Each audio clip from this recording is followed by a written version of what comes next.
মেয়েকে বিয়ে দিতে চান? হ্যাঁ ভাই চাই তো, কিন্তু আমি গরিব মানুষ, দান ফান কিছু দিতে পারবো না কিন্তু। না ভাই দিতে হবে না, ছেলের বাপ অনেক ভালো, মেয়ে ভালো হলেই চাই। হ্যাঁ আমার মেয়ে অনেক ভালো, খুব ভালো। ঠিক আছে ভাই, কালকে আপনার বাড়িতে তাহলে আমি যাবো। ঠিক আছে যান। পেয়ে গেছি তোমার ছেলের। কোন গ্রামে? ওই উত্তর গ্রামে। ও মেয়ে ভালো তো? হ্যাঁ মেয়ে ভালো। তাহলে চলো কালকে দেখে আসি। হ্যাঁ চলো ভাই। ঠিক আছে, তাহলে কালকে দেখা হবে। হ্যাঁ ভাই। হ্যাঁ ভাই বসেন বসেন, আসেন। নিন ভাই, খাওয়া দাওয়া করেন, খাওয়া দাওয়া করেন। খাওয়া দাওয়া পরে আগে আপনার মেয়েকে একটু দেখলে ভালো হতো। ঠিক আছে ডাকিচ্ছি, আপনারা খান, আমি ডাকিচ্ছি। মাশাআল্লাহ, মেয়ে তো অনেক সুন্দর। যা আমার তুমি ঘরে যাও, খাই যাও। হঠাৎ মশাই এবার দিন যাবো।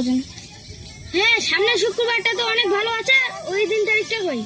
ঠিক আছে বেমশাই, আপনার কি এই দিনটা ঠিক আছে? হ্যাঁ হ্যাঁ ঠিক আছে। ঠিক আছে বেমশাই, তাহলে আমরা যাই। হ্যাঁ আসি তাহলে। বিয়ে ঠিক হয়ে গেল?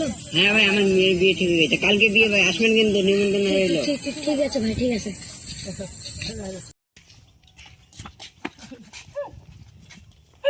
আর আমার মেয়ে কোথায় গেল?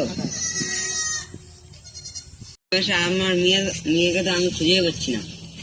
আরে আপনি কেমন মানুষ, আপনি মেয়েকে সামনে রাখতে পারেন না? আমার তো মান সম্মান ডুবে গেল। দেখেন আপনার ফোন কিরকম, বাড়িতে আমি বিয়ে দিচ্ছিলাম, এক্ষণে একটা অঘটন ঘটে যেত যে কোনো ওখানে বিয়ে দিলাম না। কেমন মেয়েটা, আমি এই বাড়িতে কিভাবে মুখ দেখাবো? আমার তো মান সম্মান সব মাটিতে ধুলে মুছে গেল। বুদ্ধি এসেছে। কি বুদ্ধি? মেয়ের বাবার থেকে আমরা 1 লাখ টাকা চাবো। ঠিক আছে, মেয়েকে ফিরে পেতে চাও, 1 লাখ টাকা নিয়ে রাস্তা ধারিতে রেখে দাও। কি আমার মেয়ে তাহলে পালায়নি, কিডন্যাপ হয়ে গেছে? হ্যাঁ আমাদের টাকার অনেক প্রয়োজন ছিল, ওই জন্য আমরা চুরি করেছি আপনার মেয়েকে। আমি এখন 1 লাখ টাকা কোথায় পাবো, কোথায় নিয়ে যেতে হবে? আমরা সেটা জানি না, তোমরা কোথায় পাবে সেটা আমরা জানি। কোথায় নিয়ে যেতে হবে? রাস্তা ধারিতে। ঠিক আছে, আমার মেয়ে তাহলে পালাই। ঠিক আছে, আমার মেয়ে তাহলে পালায়নি, আমার মেয়ে তাহলে কিডন্যাপ হয়ে গেছে। আমার মেয়ে তাহলে পালায়নি, আমার মেয়ে কিডন্যাপ করে নিছে ওরা। এখন আমি ছেলের বাবাকে কি বলবো, কিভাবে কি বলবো, কিছু